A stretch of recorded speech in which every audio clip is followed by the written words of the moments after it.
The philosophy of music. It is highly probable that the Greek initiates gained their knowledge of the philosophic and therapeutic aspects of music from the Egyptians, who, in turn, considered Hermes the founder of the art. According to one legend, this god constructed the first lyre by stretching strings across the concavity of a turtle shell. Both Isis and Osiris were patrons of music and poetry. Plato, in describing the antiquity of these arts among the Egyptians, declared that songs and poetry had existed in Egypt for at least 10,000 years, and that these were of such an exalted and inspiring nature that only gods or godlike men could have composed them. In the mysteries, the lyre was regarded as the secret symbol of the human constitution, the body of the instrument representing the physical form, the strings the nerves, and the musician the spirit. Playing upon the nerves, the spirit thus created the harmonies of normal functioning, which, however, became discords if the nature of man were defiled. While the early Chinese, Hindus, Persians, Egyptians, Israelites, and Greeks employed both vocal and instrumental music in their religious ceremonials, also to complement their poetry and drama, it remained for Pythagoras to raise the art to its true dignity by demonstrating its mathematical foundation.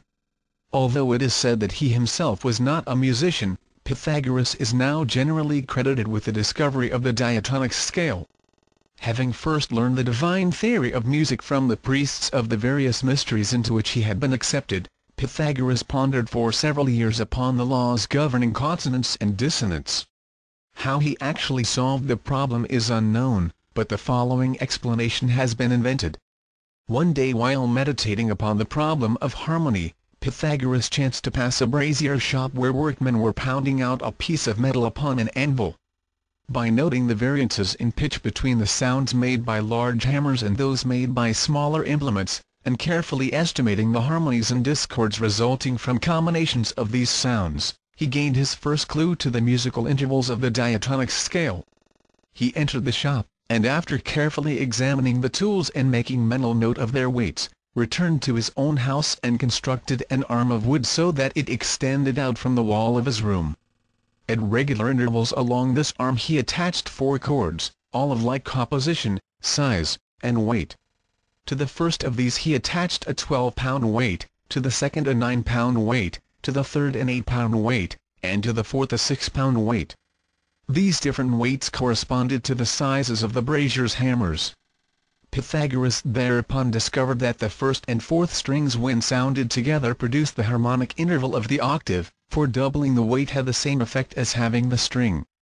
The tension of the first string being twice that of the fourth string, their ratio was said to be 2:1, or double. By similar experimentation he ascertained that the first and third string produced the harmony of the diapent, or the interval of the fifth. The tension of the first string being half again as much as that of the third string, their ratio was said to be 3:2, or sesquialter. Likewise the second and fourth strings, having the same ratio as the first and third strings, yielded a diapent harmony. Continuing his investigation, Pythagoras discovered that the first and second strings produced the harmony of the diatessaron, or the interval of the third. And the tension of the first string being a third greater than that of the second string, their ratio was said to be 4:3, or sesquitertion. The third and fourth strings, having the same ratio as the first and second strings, produced another harmony of the diatessaron. According to Iamblichus, the second and third strings had the ratio of 8:9, or epogdoon. The key to harmonic ratios is hidden in the famous Pythagorean tetractys, or pyramid of dots. The tetractys is made up of the first 4 numbers, 1, 2, 3, and 4, which in their proportions reveal the intervals of the octave, the diapent, and the diatessaron. While the law of harmonic intervals as set forth above is true, it has been subsequently proved that hammers striking metal in the manner described will not produce the various tones ascribed to them. In all probability, therefore, Pythagoras actually worked out his theory of harmony from the monochord, a contrivance consisting of a single string stretched between 2 pegs and supplied with movable frets. 2 inserts. The intervals and harmonies of the spheres. From Stanley's The History of Philosophy.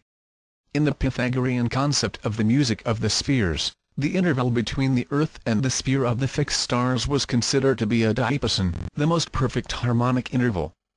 The allowing arrangement is most generally accepted for the musical intervals of the planets between the Earth and the sphere of the fixed stars. From the sphere of the Earth to the sphere of the Moon, 1 tone. From the sphere of the Moon to that of Mercury, 1/2 tone. From Mercury to Venus, 1/2. From Venus to the Sun, 1.5 tones. From the Sun to Mars, 1 tone. From Mars to Jupiter, 1/2 tone. From Jupiter to Saturn, 1/2 tone. From Saturn to the fixed stars, 1/2 tone. The sum of these intervals equals the 6 whole tones of the octave. The consonances of the mundane monochord. From Flood's De Musica Mundana. This diagrammatic sector represents the major gradations of energy and substance between elemental earth and absolute unconditioned force.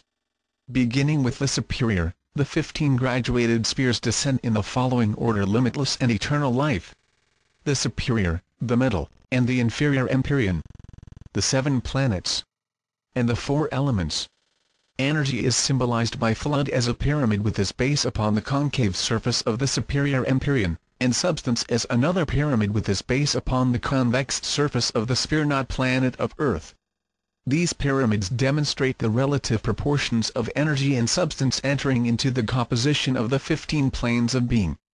It will be noted that the ascending pyramid of substance touches but does not pierce the 15th sphere, that of limitless and eternal life. Likewise, the descending pyramid of energy touches but does not pierce the first sphere, the grossest condition of substance.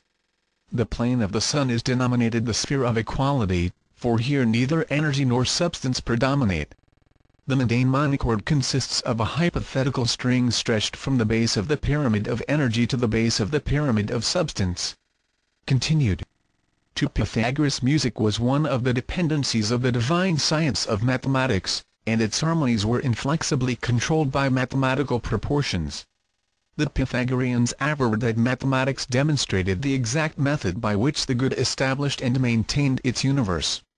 Number therefore preceded harmony, since it was the immutable law that governs all harmonic proportions.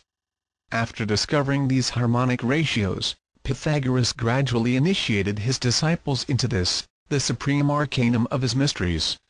He divided the multitudinous parts of creation into a vast number of planes or spheres, to each of which he assigned a tone, a harmonic interval, a number, a name, a color, and a form. He then proceeded to prove the accuracy of his deductions by demonstrating them upon the different planes of intelligence and substance, ranging from the most abstract logical premise to the most concrete geometrical solid. From the common agreement of these diversified methods of proof he established the indisputable existence of certain natural laws. Having once established music as an exact science, Pythagoras applied his newly found law of harmonic intervals to all the phenomena of nature, even going so far as to demonstrate the harmonic relationship of the planets, constellations, and elements to each other. A notable example of modern corroboration of ancient philosophical reaching is that of the progression of the elements according to harmonic ratios.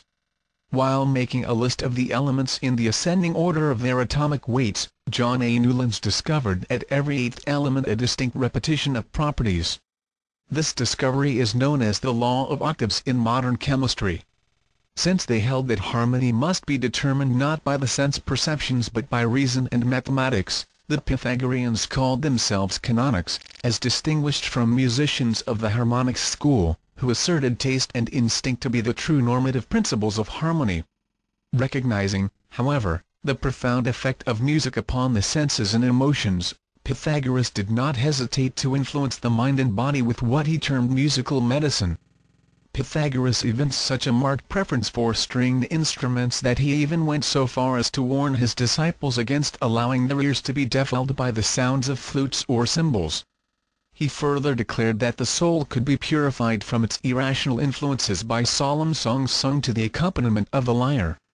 In his investigation of the therapeutic value of harmonics, Pythagoras discovered that the 7 modes, or keys of the Greek system of music had the power to incite or allay the various emotions.